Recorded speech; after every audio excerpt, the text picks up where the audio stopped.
Hello, everybody.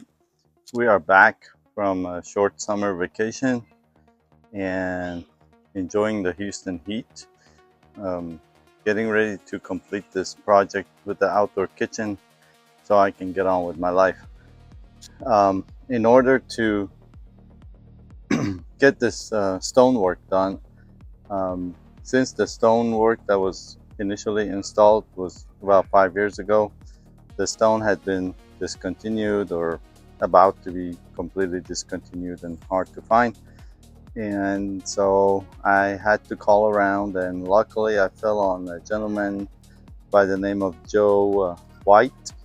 Mr. Joe White from Floors for Living up north in Houston was able to find these stones for me. Some parts of it were in Virginia, some in other warehouses, and he gathered them up and shipped them down to Houston, where I went and picked them up. The pieces that we needed for this job, one was the corner pieces like this one.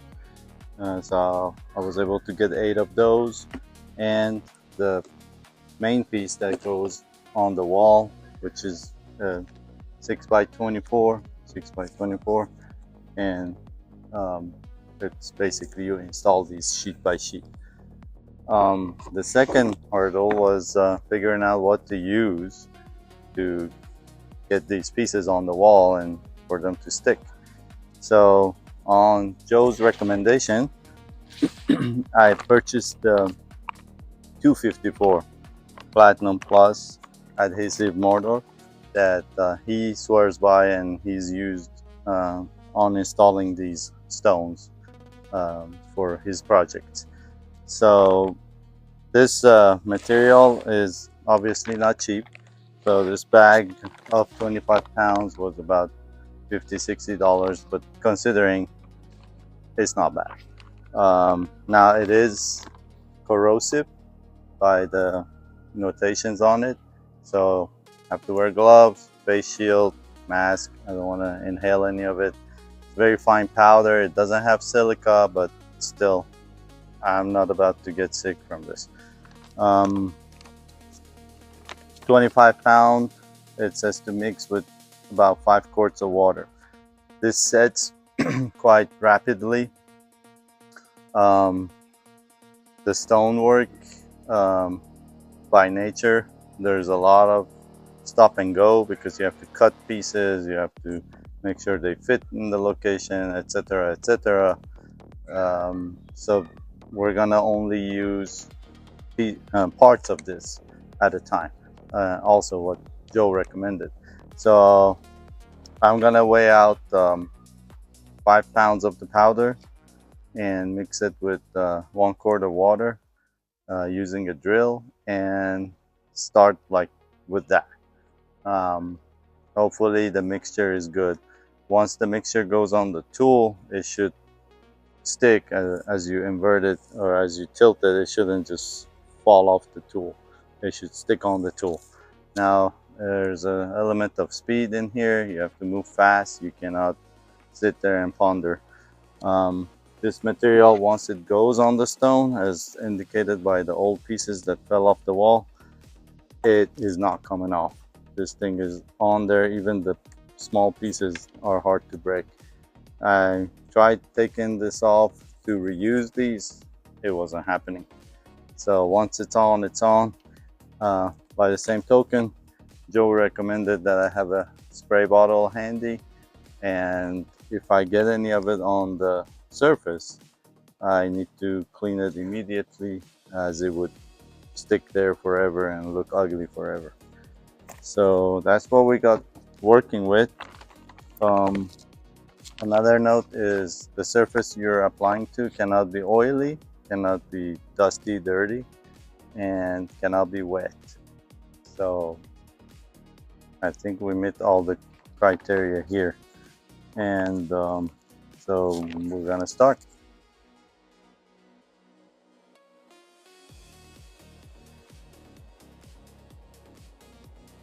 Okay, so without trying to complicate things, I think this is how it's gonna work out. So if you notice this piece, every stone has one here, one here, and then the two that stick out. And if you notice, there's a line since there's no grouting involved with this type of stonework. So that tells me I can chisel these out and this should slide right in. Same thing up here. I have this piece and these two are attached to that. So this is a sheet. These are the extras. And I should be able to knock this and this out and apply the same rule to the following pieces.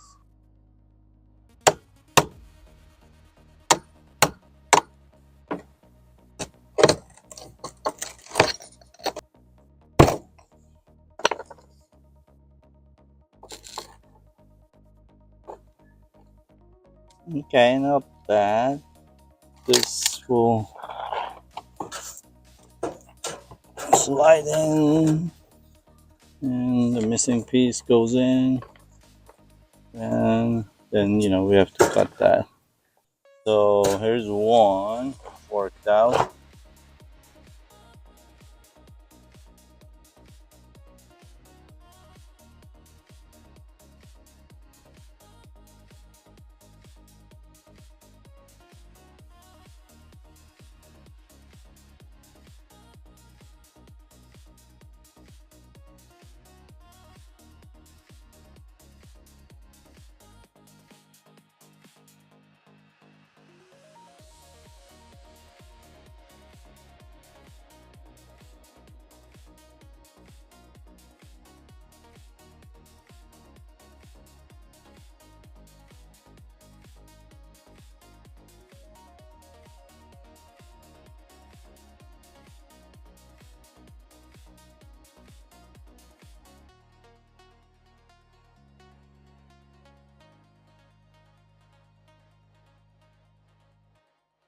I'm trying out this tile cutting blade that I got on Amazon, and it's hopefully good enough to cut the stone.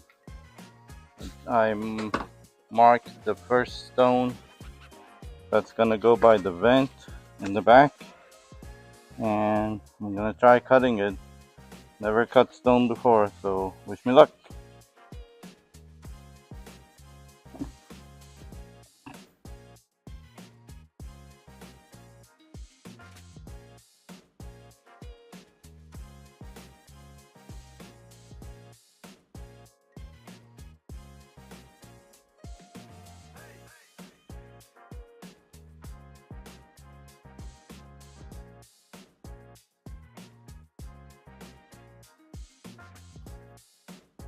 I don't think this blade is good enough for what we're doing. So I'm gonna make a trip to Home Depot.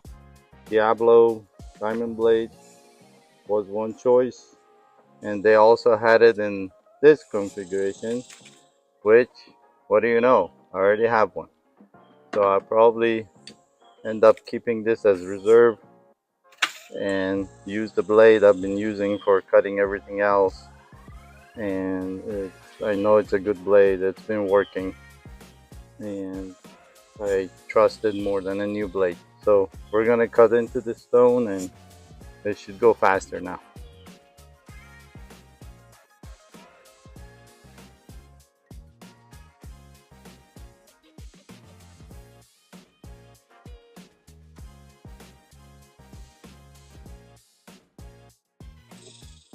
So here's the cut. Not bad for a first timer.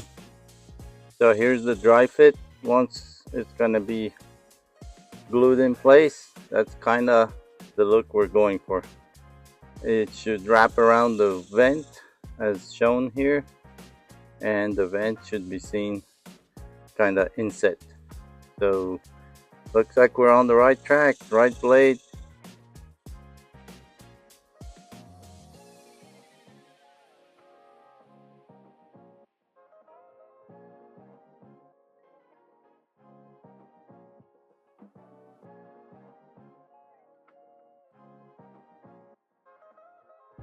The second piece, and it should work in this fashion.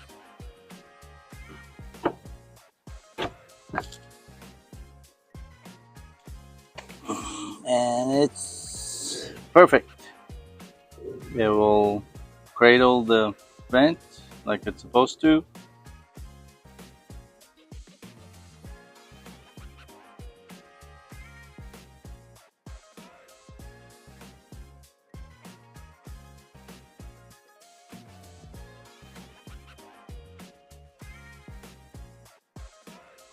So looking at the last cut, if you notice, looks like I came up too far from the vent.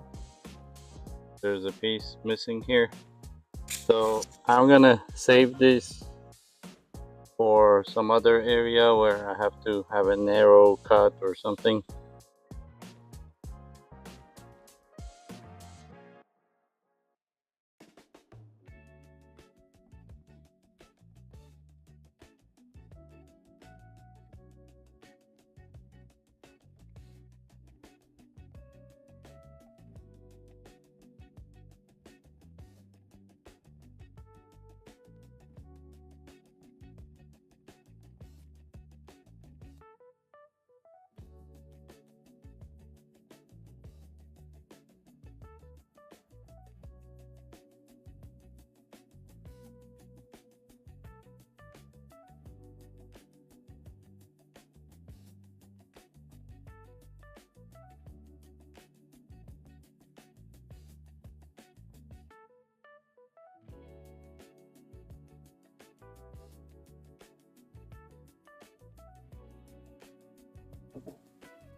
Okay, I think this is better. It's coming on kind of on top of it. There's a little more meat to it, and these pieces will go in here. What I'm gonna do is, before I forget what goes where, I'm gonna mark this and the two pieces so I know they go together. So after looking a little closer, it looks like we don't live in a perfect square world. If you notice the stonework that's already there, the very gap under the granite as it starts, and as the stone goes on, it thins out and it basically disappears into the stone, and so on. And then when I put the level on this dry mounted stone, it's a little bit off. The same problem looks like exists on the side. If you notice behind the electric box, the way the stone is looking, there's no gap, and then gradually as we come down, there's a gap. You sit down, same problem on this side.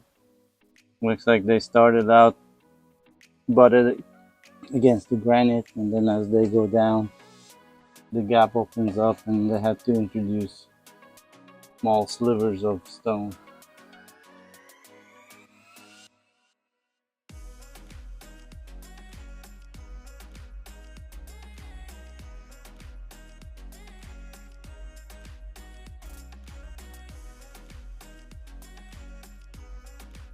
The cut was successful, and we're gonna continue with the top portion.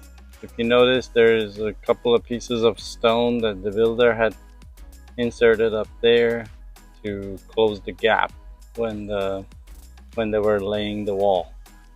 I'm gonna cut the same amount of sliver, or shave off a sliver off of the top of my stone, however long that is. It looks like 10 inches, and this way I can slide it in. I probably have to scrape off or take off the little bit of mastic that's sticking out under that stone. I was able to cut a little sliver from the top of the stone. Now, as rough and tough these stones look like, there's pieces in there that are very porous and fragile, and so this actually split down the middle, but I'm just gonna keep using it. It's up top and it's in the back. Not gonna be seen. And I have to cut this out. These first series of cuts are now complete. The two vents have been chiseled out, and I like how that came out nice and even. Looks good. Same with the bottom, and everything else looks good. Some gaps here and there, but those will not be visible. So now I'm gonna dismantle the wall piece by piece, and I'm gonna number them in the back and lay them flat somewhere so they don't break.